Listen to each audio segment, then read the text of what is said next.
Hi friends, welcome to Vijay Arts and Blogs channel. దయచేసి వీడియోని పూర్తిగా చూసి సబ్స్క్రైబ్ చేసుకొని లైక్ చేయండి ఫ్రెండ్స్. ఈ వీడియో చాలా అద్భుతంగా ఉంటుంది. చాలా కష్టపడ్డాను ఈ వీడియో కోసం. పూర్తిగా చూడండి ఫ్రెండ్స్ వీడియోని. ఇప్పుడు మీరు చూస్తున్న ఈ ఆలయం 156 ఎకరాలలో వ్యాపించి ఉంది. 21 గోపురాలతో ఉన్న ఈ దేవాలయంలో ఇంకో విశేషం ఏంటంటే, మన దేశంలోనే అతిపెద్ద రాజగోపురం ఈ గుడిలో మాత్రమే ఉంది. ఈ రాజగోపురం ఎత్తు 239 అడుగులు. ప్రపంచంలోనే అతిపెద్ద హిందూ దేవాలయం ఇది. వాటికన్ సిటీ అనే దేశం కంటే పెద్ద దేవాలయం. అదే శ్రీ రంగనాథ స్వామి వారు వెలసిన శ్రీరంగం ఆలయం. వైష్ణవులు ఈ ఆలయాన్ని భూలోక వైకుంఠంగా పరిగణిస్తారు. 108 వైష్ణవ దివ్య క్షేత్రాలలో ఈ ఆలయం మొదటిగా భావిస్తారు. ఈ ఆలయం 9వ శతాబ్దానికి చెందినది.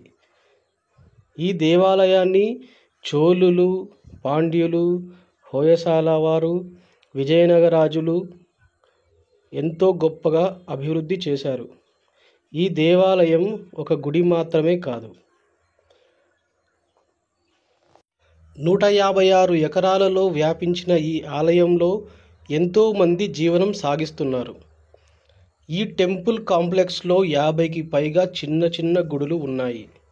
ఈ ఆలయ ఉత్సవాలు డిసెంబర్ నుండి జనవరిలో జరిగేటప్పుడు దాదాపు 10 లక్షల మంది భక్తులు పాల్గొంటారు అని ఒక అంచనా.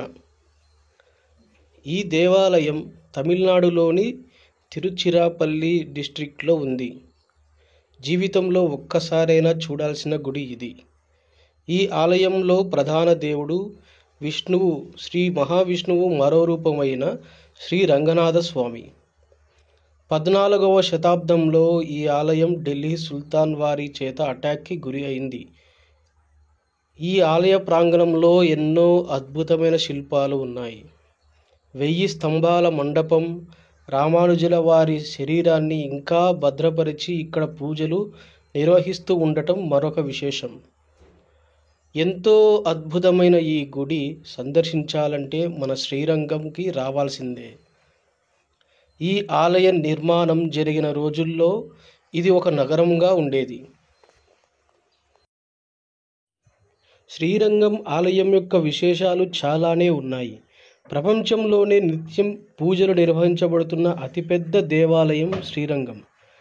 ఆంకోర్ వాట్ సూర్య దేవాలయం పెద్ద ఆలయం అని చెప్తారు, కానీ అందులో ఎటువంటి పూజలు నిర్వహించట్లేదు. మరియు తర్వాత బౌద్ధ మతానికి ఆ గుడిని మార్చబడింది. కాబట్టి ఇప్పుడు ప్రపంచంలోనే అతిపెద్ద దేవాలయం శ్రీరంగంలోనే ఉంది. ఇప్పుడు మీరు చూస్తున్నది ఈ శ్రీరంగం ఆలయం యొక్క వ్యూ. ఇది అద్భుతంగా ఉంది కదా. ఇక్కడ రాజగోపురం నుంచి నడుచుకుంటూ వెళితే 7 గోపురాల తర్వాత మనకి మెయిన్ టెంపుల్ వస్తుంది. ఈ దారి వెంట జనాలే ఉంటారు, ఎందుకంటే ఈ గుడి మొత్తం 21 గోపురాలతో ఉన్నది కాబట్టి 7 కాంప్లెక్స్లుగా ఉంటుంది. ప్రపంచంలోనే అతిపెద్ద టెంపుల్ కాంప్లెక్స్ అని కూడా అంటారు. దాదాపు 40,000 కుటుంబాల వరకు ఇక్కడ జీవనం కొనసాగిస్తున్నాయి. షాపులు, వివిధ వ్యాపారాలు, పూలు, పళ్ళు, టెంకాయలు, ఇలాంటి రకరకాలుగా దేవుడికి సంబంధించిన పూజా సామాగ్రులు, ఇలాంటివన్నీ వ్యాపారాలు జరుగుతూ ఉంటాయి ఇక్కడ. కాబట్టి ఇది ఎప్పుడూ నిత్యం జనాలతో కిక్కిరిసిపోతూనే ఉంటుంది ఈ ఆలయం. ఈ ఆలయానికి మొత్తం 21 గోపురాలు ఉన్నాయని ముందే చెప్పుకున్నాం కదా. ఆ 21 గోపురాలలో 20 గోపురాలు మంచి మంచి రంగులతో కలర్ఫుల్గా ఉంటే, ఇక్కడ ఒకే ఒక్క గోపురం మాత్రం తెల్లదిగా ఉంటుంది. ఇక్కడ మీరు చూస్తున్నది రాజగోపురం. అక్కడ అది దక్షిణ దిక్కుగా ఉంటుంది. చూడండి ఎంత బాగా కనపడుతుందో. ఇది చాలా దూరం నుంచైనా కనబడుతుంది, అంత హైట్లో ఉంది. ఇక ఇవన్నీ ఆ రాజగోపురం నుంచి గుడిలోకి ఎంటర్ అయ్యే గోపురాలు అన్నమాట.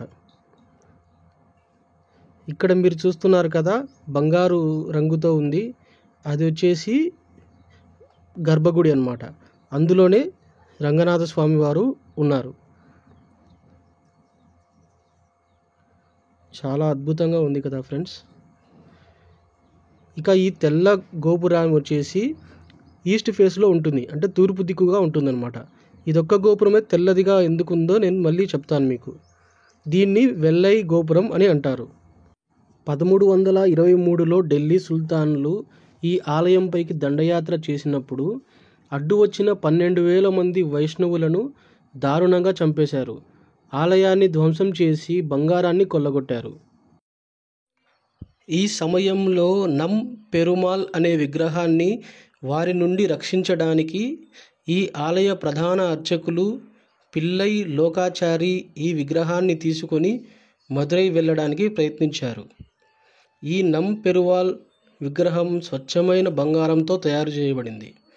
పిల్లై లోకాచార్యులు సైన్యానికి ఎక్కడ దొరుకుతారో అని దేవదాసి అయిన వెల్లై తన నృత్యంతో సుల్తాన్ సైనిక కమాండర్ సమయం వేస్ట్ చేసి మెల్లిగా ఈ గోపురం వద్దకి తీసుకొచ్చి అక్కడి నుండి తోసి చంపేసింది. తర్వాత తాను కూడా పైన నుండి రంగనాథుని తలుచుకుని దూకి చనిపోయింది. ఇలా లోకాచార్యులు తప్పించుకోవడానికి సహకరించింది.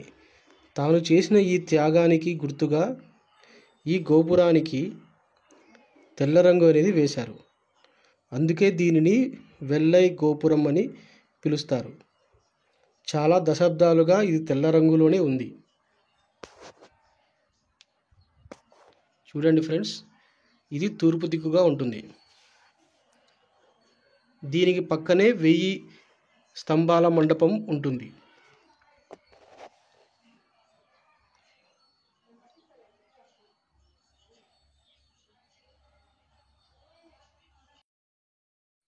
ఫ్రెండ్స్, ఇప్పుడు మనం దర్శనం చేసుకుందాం పదండి. దైవ దర్శనానికి వెళ్ళడానికి ఇక్కడి నుంచే వెళ్ళాలి. పక్కనే చెప్పుల స్టాండ్ ఉంటుంది, దాన్ని యూజ్ చేసుకోండి. ఇప్పుడు మనం దర్శనానికి వెళ్దాం పదండి. ఇక్కడ మీకు కనపడుతుంది కదా, వే టు దర్శన్ అని యారో మార్క్ వేసి అక్కడ నుంచి లోపలికి వెళ్ళాలి. ఇక్కడ దర్శనం టికెట్స్ వచ్చేసి 100 రూపాయలు, 500 రూపాయలు. ఫ్రీ దర్శనం కూడా ఉంటుంది. ఫ్రీ దర్శనమైనా వెళ్ళొచ్చు, డబ్బులు పెట్టైనా మీ ఇష్టం, అది ఎలాగైనా వెళ్ళొచ్చు. కానీ ఫ్రీ దర్శనం అయితే జనాలు ఎక్కువగా ఉంటారు, చాలా టైం పడుతుంది. నేనైతే 100 రూపీస్ దర్శనంకి వెళ్ళాను. నాకు 100 రూపీస్ దర్శనమైనా ఒక 2 hours టైం పట్టింది. ఇది కనపడుతుంది కదా, ఈ మంటపం లోపలికి వెళ్తే మనకి ఒక ధ్వజస్తంభం కనపడుతుంది. దాని తర్వాత స్వామివారి గర్భగుడి వస్తుంది. చూడండి ఫ్రెండ్స్, ఎంత బాగా ఉందో. ఇది ఒక మండపం అన్నమాట. దాని ముందరే మనకి ధ్వజస్తంభం ఉంటుంది. ఆలయంలోకి ఎంటర్ అవుతూనే నాకు ఒక ఏనుగు కనపడింది. చూడండి, ఇది దేవస్థానం యొక్క ఏనుగు అన్నమాట. స్తంభాలు కూడా చాలా అద్భుతంగా నిర్మించారు ఫ్రెండ్స్. ఇక్కడ చూస్తున్నారు కదా, ఈ గోపురమే లాస్ట్ గోపురం అన్నమాట. దీని తర్వాతే మనకి గర్భగుడి వస్తుంది. దర్శనం చేసుకోవడానికి వీడియో అలౌ లేదనమాట, కాబట్టి మీకు చూపించలేకపోయాను. ఈ గుడి 2000 సంవత్సరాల పాతది. ఈ గుడి యొక్క ఇంట్రెస్టింగ్ అయిన విషయం ఏమిటంటే ఇక్కడ చాలా విచిత్రమైన శిల్పాలు ఉన్నాయి అని అనడమే. మనం హిస్టరీ బుక్స్లో చదివినవన్నీ ఈ గుడిలో ఉన్న శిల్పాలు అబద్ధం చేసేస్తాయి. ఫర్ ఎగ్జాంపుల్, ఈ శిల్పంలో ఉన్న చైనా వ్యక్తిని చూడండి. ఈ చైనా వ్యక్తి ఒక భారతీయుడి వీపుపై పొడుస్తున్నాడు. ఈ చైనా వ్యక్తిని కూడా ఇంకొక చైనా వ్యక్తి కత్తితో పొడుస్తున్నాడు. వాళ్ళ మీసాలు చూడండి, కిందకి వేలాడుతూ చైనా ట్రెడిషనల్ డ్రెస్ అయిన చాంగ్షన్ అనే పొడవుగా ఉన్న డ్రెస్ వేసుకున్నారు. ఇవన్నీ చూస్తుంటే వాళ్ళు కన్ఫామ్గా చైనా వ్యక్తులు అని తెలుస్తుంది. కానీ హిస్టోరియన్స్ ప్రకారం చూస్తే క్రీస్తు శకం 400 సంవత్సరంలో ఫాహియాన్ అనే చైనా వ్యక్తి మన ఇండియాకి వచ్చిన మొట్టమొదటి చైనీస్ ట్రావెలర్. కానీ అంతకి ముందే 300 సంవత్సరాలకి ముందే ఈ గుడిని కట్టేశారు. సో ఈ పాతకాలపు శిల్పాలు అన్నీ ఎలా మనం సాఫ్ట్వేర్ని అప్డేట్ చేస్తామో అలానే మనం చదివే హిస్టరీ బుక్స్ని కూడా అప్డేట్ చేయాలని చూపించడం చూడొచ్చు మనం. ఇప్పుడు మీరు చూస్తున్నది 1000 స్తంభాల మండపం. ఇక్కడ మొత్తం 1000 స్తంభాలు అనేవి ఉంటాయన్నమాట. ఇందులోకి అలో లేదు, ఎందుకంటే ప్రస్తుతం ఇక్కడ రెనోవేషన్ వర్క్ జరుగుతుంది. ఈ 1000 స్తంభాల మండపము శ్రీకృష్ణదేవరాయల వారి కాలంలో నిర్మించడం అయిందన్నమాట.